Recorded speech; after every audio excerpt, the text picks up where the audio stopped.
And while we watch them go through the playoffs, right, you see them beat Boston, and you're like, wow. Yeah, like, why not? Why not the Knicks? And that's the thing with Bridges. He did his job in that Boston series. They got him for the express purpose of guarding the Jays, guarding Jason Tatum, guarding Jaylen Brown. Right. He did that in that series. He did his job. So he might have had an up-and-down season, but he was there for them when it mattered. And they're returning their core. That's really important to be able to have all of those guys together, like Big Body Brunson, as our friend Carter Perkins says. Take on the spot. We're going to throw out a couple of topics, and I'm curious your takes on this. We're going to start with De'Aaron Fox, eligible for a 4-year, $229 million extension from the Spurs. That's going down this Sunday. Iman, is Fox the best long-term fit next to Victor? I love this for them. I think that he brings everything that he needs to bring to the basketball floor, and if you give him enough weapons, that is one of the guys that I feel like knows how to play with his toy. I think De'Aaron Fox is the fastest thing with a basketball since I've seen John Wall put 2 holes in his back. He's a bowling ball. Fox, Castle, Harper, good problem. Yep. I feel great for their GM. Like, what do you do? And it makes it so Harper doesn't have to rush. There's no pressure on him. He could take his time, but in 2 years, like, what did the Spurs do? Do they feel like they have to move one of them? If they do, like Wemby, who you want to keep?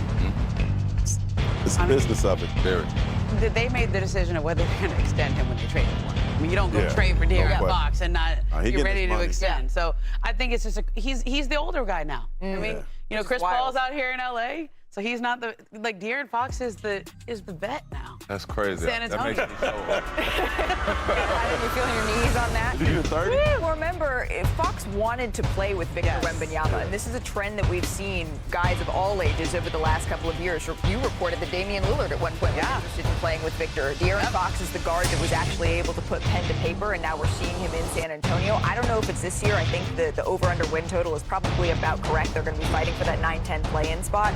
But in the next couple of years, the sky is the limit for Victor. We wanted that sort of quick guard to be able to set him up. All right, next up, I'm going to put you on the spot again. We're off to the Philippines now. That's where John Moran.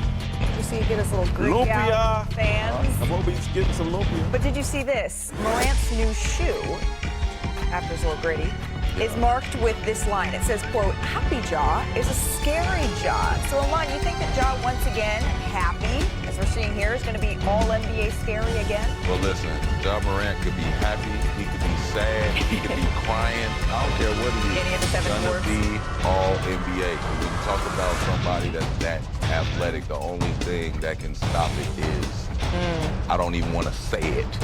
Yeah. No, don't say it. I don't want to jinx We're not it, jinxing but I'm it. saying Not that jinxing that's the only thing that can stop him from being on the court and showing us what we want to see. He's in love with the game, and as a parent, no matter when you see him playing basketball, but he loves it. He has stopped himself. He has stopped himself, and that's fine. But and- even when he stopped himself, when he returned to the court, give me Ja. Well, first of all, you need to stop trying to dance against Filipinos. They get down. But look, I want to see. Don't you want to see Ja be Ja? I don't. When care he if was happy, Ja, he was sad. one of the best Guys, players just in the do league. Ja like he was things. He made Memphis box office, sold jerseys, was fun. I want to see Happy Ja, yes. But their offense did not make him happy last year. That offense that they ran with the no ball screen, no pick and roll, he was not a happy player out there. He was not a happy guy. They changed the coach. They're back to a different offense that's going to feature him more and have him playing in a way that he's more comfortable playing now. Yeah. And you know, he lost his running mate. Desmond Bain is gone now. Jaren Jackson Jr. out for a while. Yep. This contract situation, right? So it's all eyes on Ja now. He's going to have to carry them. But sometimes that's when John Morant is at his best, when all eyes are on Ja. Let's not forget the Ja show that we have all grown to love over the years. And then there is Nikola Jokic, a very different kind of show. Recently, DeMarcus Cousins, he shared a story about his former Nuggets teammate. Take a listen here. You know, I don't remember who at the time had signed the extension, but, you know, I'm like, such and such signed it for his money. I'm like, man, yours gonna be crazy. He's like, you know, I'm like, time. Like I said, leave $300 million on the table. I said, make y'all show me. Come on, man. I said, sign the contract and just get fat at worst. Like, don't ask up on the $300 million, bro. Like, no, you can't do that. Nah, don't do that. He's like, because I just want to go land. I believe he called it like a valley or something like that. I just want to lay out there with the horses. I'm like, yo, them horses gonna be there, bro. Go get your 300. You tripping. You can get more horses. Go get the 300. As a horse girl, I identify with the sentiment, but Amon, how surprising is it to hear this about Nikola Jokic? I mean, it's extremely surprising when we're just talking about the money that we're talking about on the table. But when you saw his reactions to a lot of the stuff in basketball, you can tell, like, he just enjoys life in a different way. Everybody's got their own song that they want to hear, and he definitely hears something with them horses running behind him. It's very Seabiscuit about the scene. A horse hoofbeat imitates your heartbeat. That's what they say here, Ramona. I feel like we should not be shocked anymore when we hear this type of thing about Nikola Jokic, because I don't totally buy that he isn't interested in basketball. I think he actually is very, very dedicated to this craft. But that thing we all talk about balance, he's actually achieved. Yes, that's right, Malika. And I don't buy it either. I remember talking to Christian Brown last year, and he told me, this whole thing about Jokic in the offseason, that he's off with his horses the whole time. Christian Brown goes, no, he was FaceTiming me all summer watching the Olympic Games. He was in FaceTime. They were engaged in free agency. This guy works so hard to keep his body in the shape that he's in. Look how skinny he is there.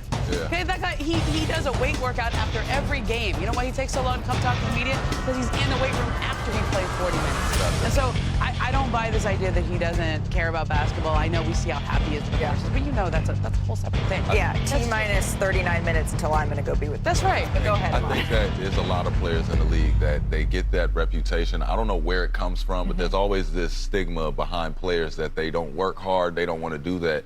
A lot of guys won't post it. They want to post what makes them happy, and I think that these horses really do make me want to go get a horse. My man got great stats. I got one. Great stats. If that's what get the stats, give me the horse. I'm going to challenge you to write the definitive Joker story, which I've not read.